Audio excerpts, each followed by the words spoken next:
Amina had spent years listening to the same sentence repeated in classrooms, on television, and in political debates: Muslims in America are a recent arrival. It always rang in her ears as an unfinished idea, as if the nation itself had forgotten a chapter of its own story.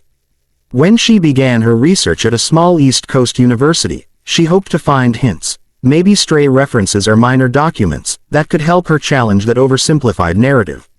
What she found instead was a doorway into a world far older and richer than anything she had imagined.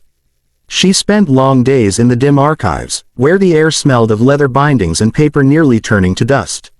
One afternoon, while sifting through maritime logs, she uncovered a letter written by a ship captain in 1790. The letter described a navigator named Yusuf, referred to as the Moor. The captain wrote about how Yusuf, calm and composed, guided the ship through a fierce storm off the Carolina coast. He noted, with a mixture of curiosity and respect, how Yusuf prayed at dawn, bowing low on the deck, whispering in a language unfamiliar to the rest of the crew. The detail struck her deeply. Here, long before the modern United States had formed its identity, was a Muslim shaping its history from the deck of a ship. But the archives held more than sea logs. Amina found records from the 1700s and 1800s documenting enslaved Africans brought to America, many of whom were devout Muslims. They were scholars, poets, merchants, and spiritual leaders in their homelands before being torn from their families and forced into slavery. One name surfaced repeatedly in her findings: Omar ibn Said, an educated man who wrote his autobiography in beautiful Arabic script while imprisoned in North Carolina. His writings contained Quranic verses about justice and endurance, revealing a faith that persisted despite his captivity. Amina couldn't help imagining Omar sitting by candlelight, writing secretly on scraps of paper, hoping that someday someone might understand him. It moved her deeply, not only because of his suffering, but because his existence proved a truth most people never learned: Islam was part of America's earliest foundations, yet rarely acknowledged. After weeks of research, Amina stepped out of the archive building with a sense of quiet revelation. She walked down the campus paths, watching students talk, laugh, and rush to their classes, unaware of the hidden history beneath their feet. She passed old brick buildings, churches, and statues dedicated to founding fathers, but no markers honoring the enslaved Muslims who once walked these lands or the sailors who prayed facing the ocean. Later that day, she walked into a neighborhood filled with modern Muslim life.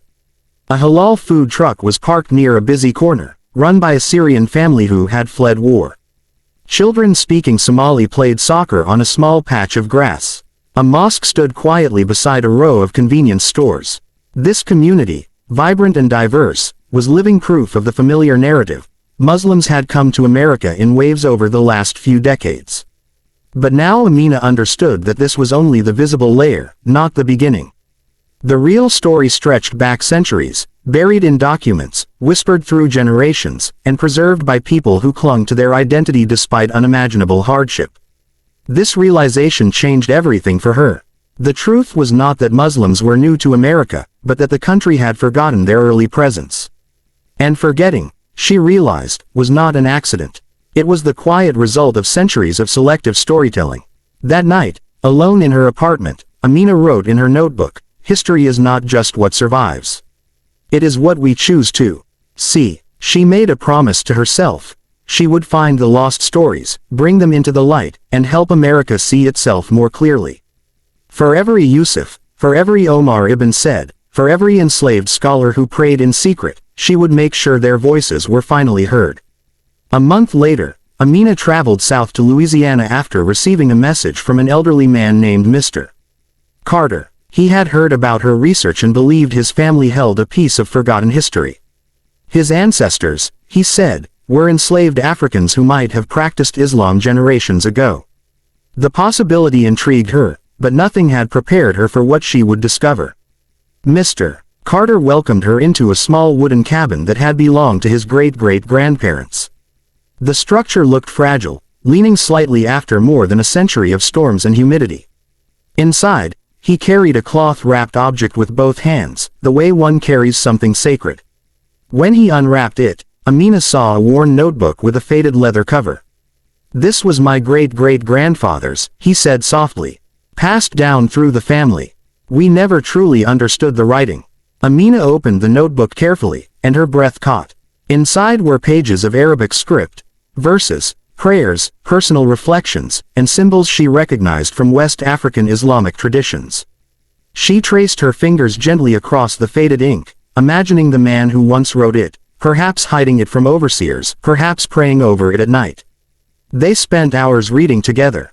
Some entries described fasting quietly during Ramadan, pretending illness to avoid eating under watchful eyes. Others spoke of teaching children bits of Arabic as songs or stories to avoid punishment. The notebook was a testament to resilience, a man clinging to the last piece of identity he was allowed to keep. Outside, the Louisiana sun was sinking behind cypress trees as cicadas buzzed loudly, creating a soundtrack to their discovery. Amina realized that this single notebook told a much larger story. It confirmed that Islam had survived in hidden corners of America despite every attempt to erase it. It had lived not just in cities, but in rural cabins like this one, carried by ordinary people whose names had never appeared in history books. Later that evening, Mr. Carter drove Amina into New Orleans for a community gathering. In a small cultural center lit with warm yellow lights, people of all backgrounds filled the room. African American families with deep Southern roots, Arab immigrants, Bosnian refugees, Pakistani students, Caribbean Muslims, and people whose ancestors had converted generations ago. The room felt like a living mosaic, each person representing a different chapter of a story stretching back hundreds of years. Amina watched as elders recited poetry influenced by Sahelian rhythms, as musicians played drums with patterns reminiscent of West African Islamic traditions, and as children laughed and chased each other through the halls. Past and present blended naturally, as if the centuries between them had momentarily folded away. When Amina finally spoke, she held the precious notebook in her hands. She told the audience about Yusuf the navigator who survived storms at sea, about Omar ibn Said who wrote his autobiography in Arabic while enslaved, about the man who wrote these pages in secret.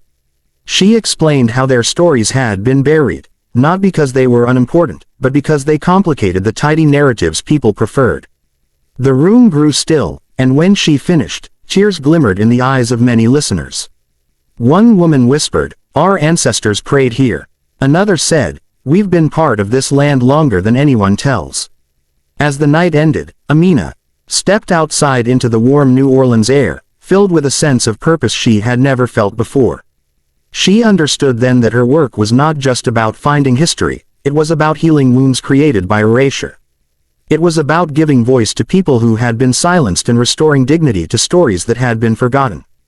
The past was no longer buried. It was awakening, and she was determined to bring every lost voice back into the light.